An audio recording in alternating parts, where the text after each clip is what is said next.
Hi friends, இதான் ஆந்திராவோட traditional recipe ragi தோப்பா. இந்த ragi தோப்பா recipe try பண்ணி பாருங்கள், செம்ம டேஸ்ட்டாக இருக்குங்க. ராகி மாவில் நிறைய ஹெல்த் பெனிஃபிட் இருக்குது. அயர்ன் அண்ட் கால்சியம் அதிகமாக இருக்குது. நம்மளோட போன் ஹெல்த்துக்கும் நல்லா யூஸ்ஃபுல்லாக இருக்கும். இப்போ இந்த ரெசிபி செய்கிறதுக்காக நான் 1 கப் அளவு நாட்டு சர்க்கரை எடுத்துக்கிட்டேன். 1 கப்பு நாட்டு சர்க்கரைக்கு 2 கப் அளவு தண்ணி எடுத்துக்கிறேன். இதோட ஒரு 2 ஏலக்காயும் சேர்த்துக்கிறேன். ஒரு பிஞ்ச் அளவு உப்பும் சேர்த்துக்கிறேன். எடுத்து வச்சுருக்கிற நாட்டு சர்க்கரையும் இதோட சேர்த்து நல்லா மிக்ஸ் பண்ணி விட்டுக்கிறேன்.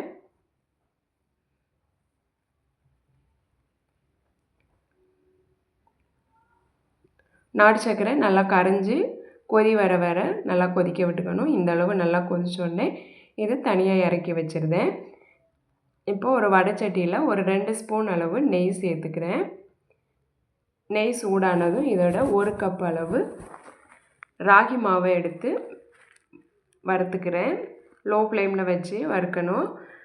எந்த கப்பால் நாட்டு சர்க்கரை எடுத்தோமோ அந்த கப்பால் ராகி மாவை எடுத்துக்கிறேன்.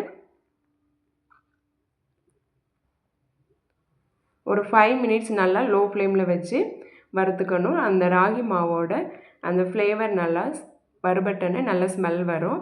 அது வரை நல்லா வறுத்துக்கிறேன்.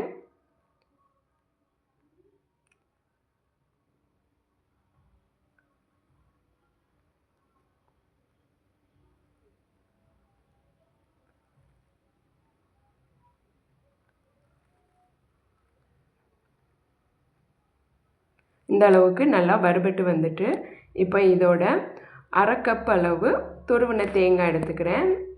தேங்காய் எடுத்து இதையும் நல்லா லோ ஃப்ளேமில் வச்சு வறுத்து விட்டுக்கிறேன்.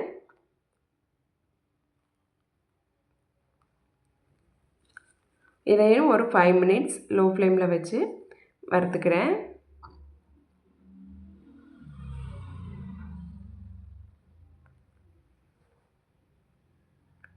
தேங்காய் இந்த அளவு நல்லா ஃப்ரை ஆகிட்டு ராகி மாவும் நல்லா ஃப்ரை ஆகிட்டு இப்போ ஆல்ரெடி கொதிக்க வச்சுருக்கிற நாட்டு சர்க்கரை தண்ணியை இதில் ஆட் பண்ணிக்கிறேன். ஃபில்டர் பண்ணி ஆட் பண்ணிக்கிறேன்.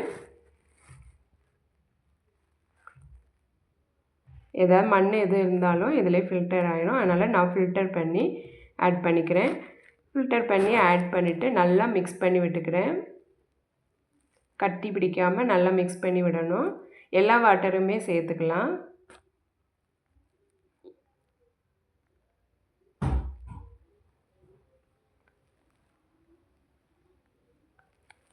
நல்லா கைவிடாமல் கிளறிக்கிட்டே இருக்கணும். அப்படின்னா தான் கட்டி இல்லாமல் நல்லா மிக்ஸ் பண்ணி வந்துடும். லோ ஃப்ளேமில் தான் இருக்கணும். அடுப்பு செம்மில் ஹையில் வைக்கக்கூடாது.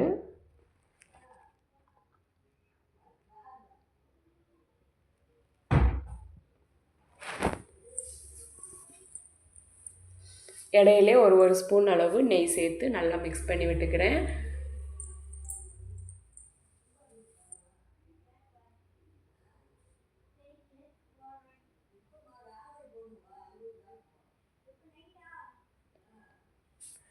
இந்த அளவுக்கு நல்லா மிக்ஸ் பண்ணி வந்தோடனே அடுப்பை ஆஃப் பண்ணி வச்சிட வேண்டியதுதான். இது மேலே தேங்காய் பூ பிஸ்தாப்பூ துருவி நல்லா சேர்த்தோன்னா சூப்பராக இருக்கும்.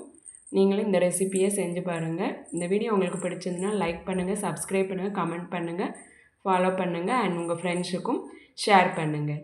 தேங்க்யூ.